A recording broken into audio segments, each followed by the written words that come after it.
Paulo Geraldo, é um prazer imenso receber você aqui na SPM e para conversar conosco sobre a sua vida no marketing direto e explicar como esse sucesso é possível. Quero saber, você entrou em marketing direto, qual foi o primeiro momento da sua vida que você se fascinou pelo que estava sendo feito em marketing direto? Na verdade, Pio, eu comecei a minha vida em indústria farmacêutica, no campo promocional e vendas.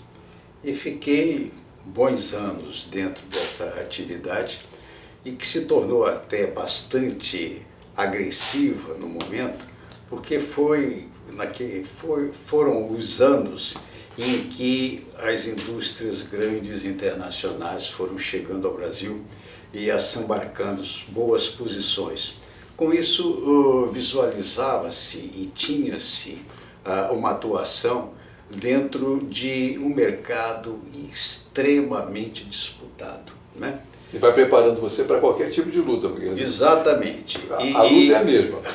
A luta era ampla. Obviamente, você sentia já naquele momento uma diferença. O gap das que vinham de fora, né, bem estruturadas, sabendo já de antemão o que pretendiam, e as nossas que aqui estavam estruturadinhas, com bom nível de produtos, mas sem aquele elan, sem aquela força, sem o conhecimento mercadológico.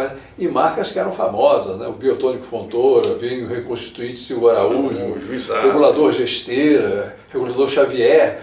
Isso tudo era um mundo brasileiro que inclusive fizeram, tinha um palácio lá na Avenida Atlântica, que eu acho que era um dos donos do Elixir de Nogueira. Eram coisas assim que eram pouco importantes do ponto de vista terapêutico, mas era uma fortuna que esse pessoal tinha. De repente foram sendo compradas por essas multinacionais chegando. Só havia um outro aspecto, né? Porque, na verdade, a promoção aí já era uma promoção dirigida, né? Era o trabalho junto à classe médica, só que as empresas que aqui estavam faziam aquele trabalho, né, dentro de uma cadência, dentro de uma condição, a disponibilidade de material. Quando foram chegando as multinacionais, aí, na verdade, elas vieram com muita força. Obviamente que com um plantel de produtos bem mais ativos e foi mudando até sob o ângulo mercadológico, posicionamento. Então, aí você focalizou, marketing direto, Paulo Geraldo, qual foi a realidade? Eu passei praticamente 10 anos nesta atividade. Trabalhei em duas grandes empresas, uma era um grupo nacional, mas com coligação internacional, e o segundo, que esse eu fiquei praticamente um ano, foi a American Cyanamide Company, né? Que essa tinha uma linha de produtos boa, mas essa já funcionava no mercado dentro da feição que eles traziam de fora. Então veja bem, após praticamente 10 anos de atividade dentro desse mercado, o que acontecia? A propaganda do produto científico, ela era feita corpo a corpo, né? Era a figura do propagandista para o médico, toda a focalização, toda a informação era através de, naturalmente, material impresso. As revistas, já que vinham tomando uma conotação de qualidade, de explanação sobre as novidades. Então, isso, o que acontecia numa simplória figura como Paulo Geraldo? Via vendo aquilo ali, achando aquilo ali numa dinâmica, né, muito forte. Bom, eu saí desse contexto, aliás, a minha última ação nesse contexto pela Cyanamide foi justamente num ponto já mais complicado, era vendas ao governo federal, né? E exatamente estávamos num momento também interno de mutação e aconteceu assim um grande evento de vendas que, na verdade, a complementação não foi das mais lisonjeiras sobre o ângulo da ética, né? Aí eu preferi, você consegue falar palavras bem adequadas para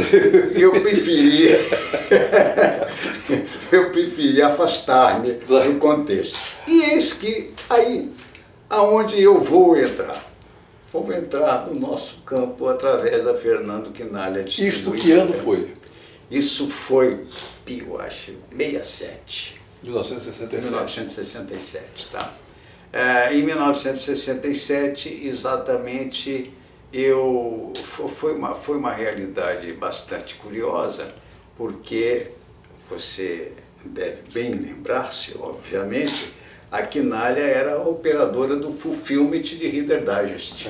Né? Seleções do Reader Digest. Agora, aí imagine você a figura de um cidadãozinho lá, né, como o Paulo Geraldo, que teve a oportunidade de acompanhar toda aquela situação, toda aquela mutação da indústria farmacêutica, a trituração das indústrias nossas compactadas, né? Sendo imediatamente metabolizadas, no bom sentido, né?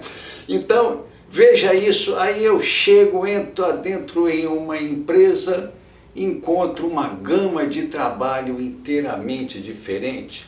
Uma das primeiras coisas que eu meramente acompanhei foi a expedição de uma edição, Readers, né? Seleções.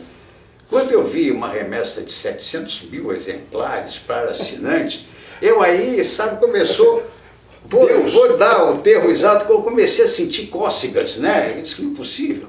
700 mil exemplares rumando pelo Brasil afora, que coisa bacana, que negócio. Aí imediatamente tentei fazer a ilação entre aquilo que se fazia para um segmento estratificado, como os médicos, né? Nos vários cenários, nas várias condições. Eu digo, impressionante, olha só, eu saio de um contexto, aí... Mas um contexto que estava mudando e você assistiu à mudança e foi parte da mudança. Foi o primeiro momento que você viu essa operação existir. E cai na pós-graduação... Na pós-graduação de uma realidade, eu digo, interessante, eu até sabia das coisas, mas agora já estou sentindo que não sabia, né? Porque aí me veio a grande dificuldade. Não era uma grande dificuldade, havia realmente certos aspectos de sensibilização ao médico, principalmente o médico mais elitizado, né?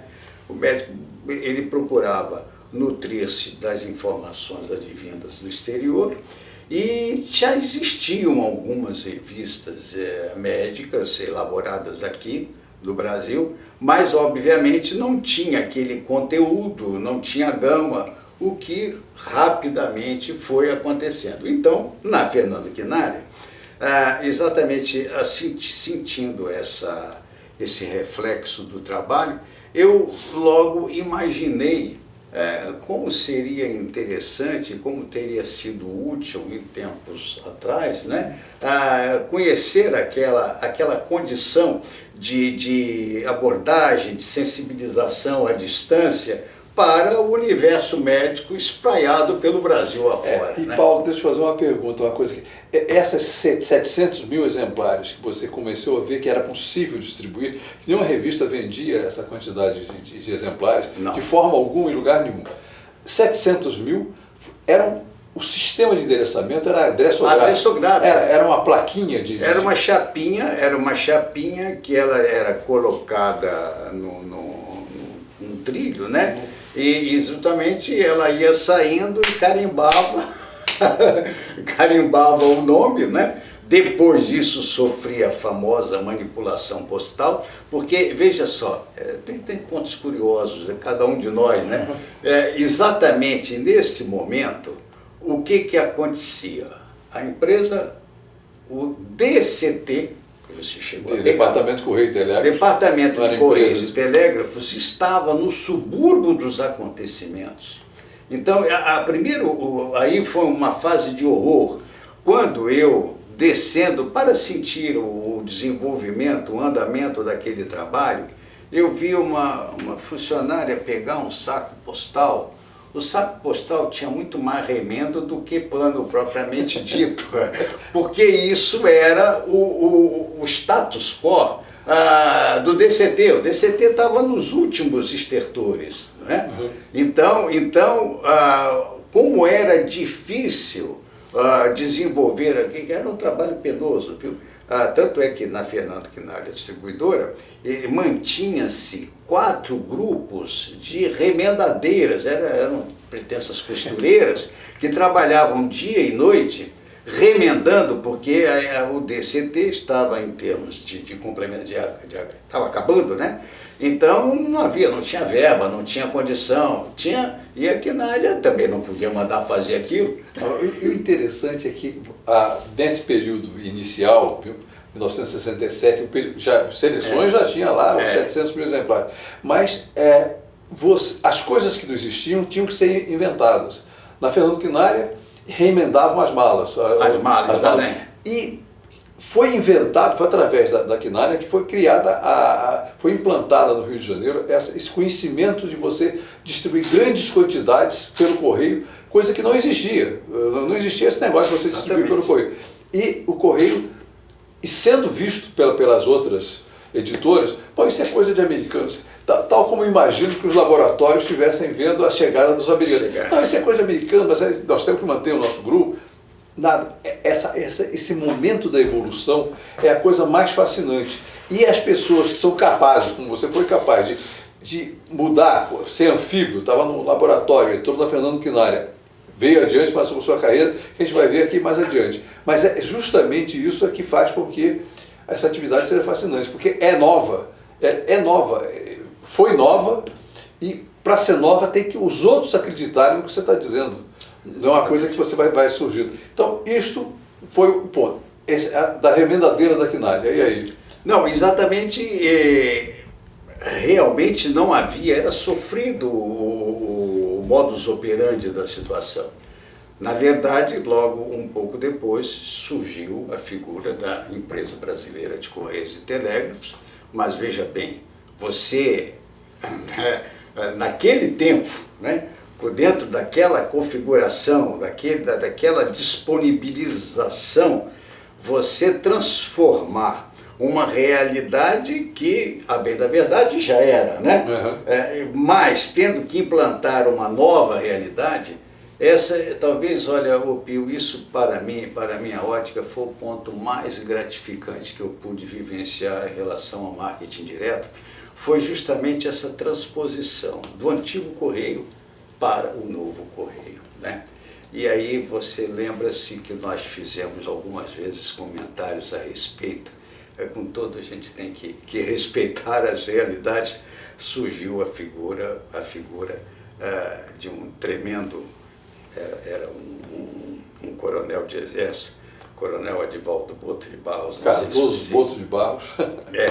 E esse cidadão, ele pegou a realidade ali, a unha, e conseguiu paulatinamente ir transformando. Tanto é que já um pouco depois, isso deve ter havido uma defasagem de um semestre talvez, já começamos a sair com uma outra feição, o tratamento para a revista já foi bem melhorado. E para as outras empresas que entrassem, usavam o mesmo tratamento? Exatamente.